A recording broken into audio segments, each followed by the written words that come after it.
video, we'll be explaining how to use the Lesson 12.4 worksheet spreadsheet. You should have already watched up to this point the new terms and the terms we've discussed in Chapter 12 in the previous video, so it'll help you to understand this a lot better, so you understand the reason behind selling the notes, bank discounts, and all of that.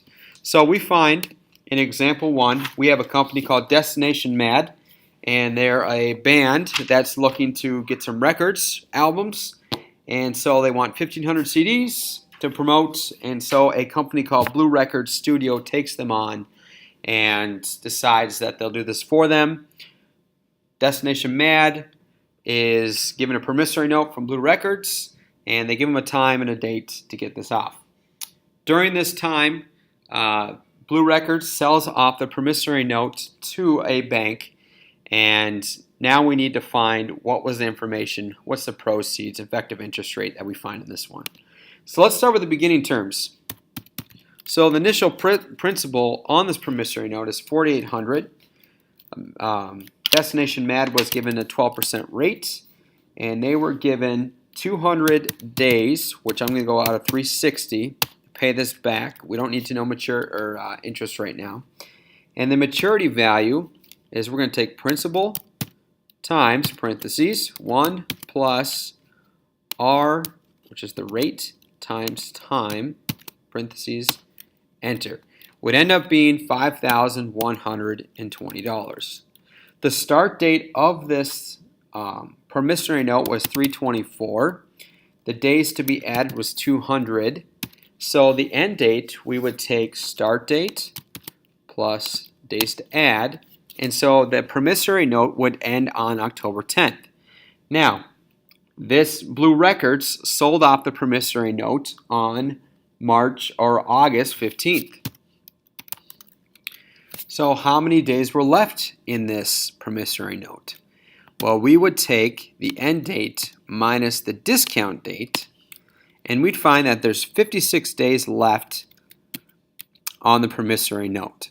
So now we need to calculate what was the size of the bank discount that came off of the maturity value, and this amount would be given to Blue Records Studio by the bank. So let's calculate the discount first.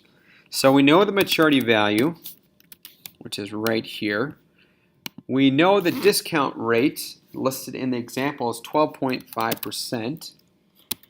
And we know the time. And the time for this one, we'd end up finding that it's going to be the 56 days. So we're going to put 56 over 360. So we get our rate, we get our time here. Now we're ready to calculate the bank discount. We're going to go maturity times discount times time. So the bank discount is end up being $99.56. So we're going to take the maturity value of the $5,120. We're going to subtract it from the $99.56. And the proceeds, or the check that's going to be written to Blue's Record, is going to be maturity minus bank discount and $5,020.44. So real fast, this Destination Mad wanted CDs. A promissory note was signed by Destination Mad, given to Blue Records. Blue Records on August 15th sold the note to a bank, and now on that day, Blue Records was given a check of $5,020.44, and at the end of the promissory note on October 10th, the bank will be receiving the full amount, the maturity amount, from Destination Mad. Now, what is the effective interest rate, though? What would that be for this one? So we know the principal is $4,800, which we got from the beginning here, and if we were to find the interest for this one, we would just simply take the amount of the proceeds minus the principal, which would be $220.44. So that would be the interest that's accumulating. Now what about the time? Now the time is going to be 144 days, and I'll show you where we get that.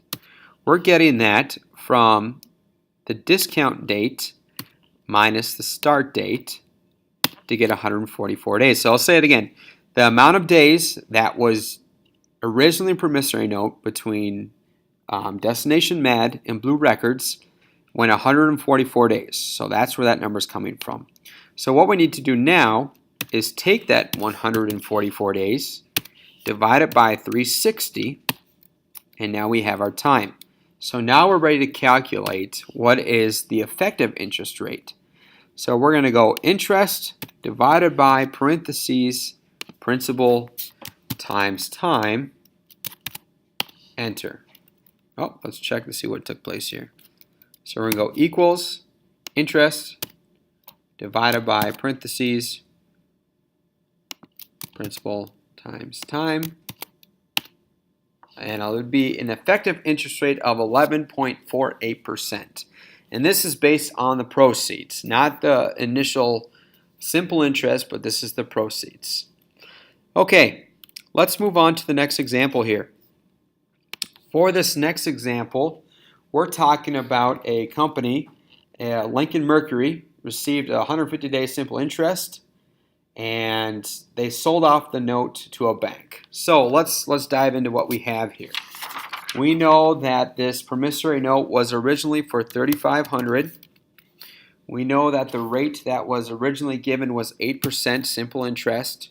We know the time was 150 days, so we're going to go 150 over 360. And so now we're ready to calculate the maturity value.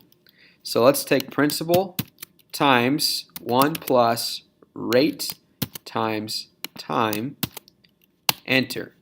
So the maturity value for this one is $3,616.67. Now, the start date for all this was February 27th, and we were given 150 days.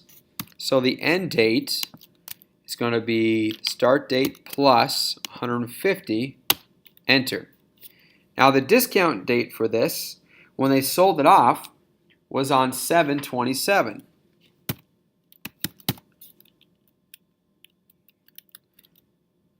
So what we have here, or 3/27. So they only held it for about a month. So now the days left in this promissory note would be end date minus discount date. So there's 122 days left on the promissory note. So let's find out what is the bank discount that was given, and then we'll be able to calculate the proceeds. So for this one, we know the maturity is the $3,616.67, which is right here. We know the discount rate was given to us at 12%.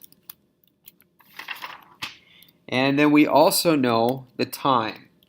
And the time is the days remaining. So we're going to take, one second here. We're going to take the days left. So 122 over 360 and enter. All right, let's calculate the bank discount. So we're going to go maturity times the discount rate times time. And we would find that the bank discount that the bank would take off the maturity value would be 147. So how much is this company getting in proceeds, or the amount after the bank discount is applied? So maturity is $3,616, which again we're getting from right here. We know the bank discount is the 14708. So now all we need to do is calculate maturity value minus bank discount. All right, and as a result of that, what we find is that the proceeds would be $3,469.59. All right, in the next video we will discuss example 3.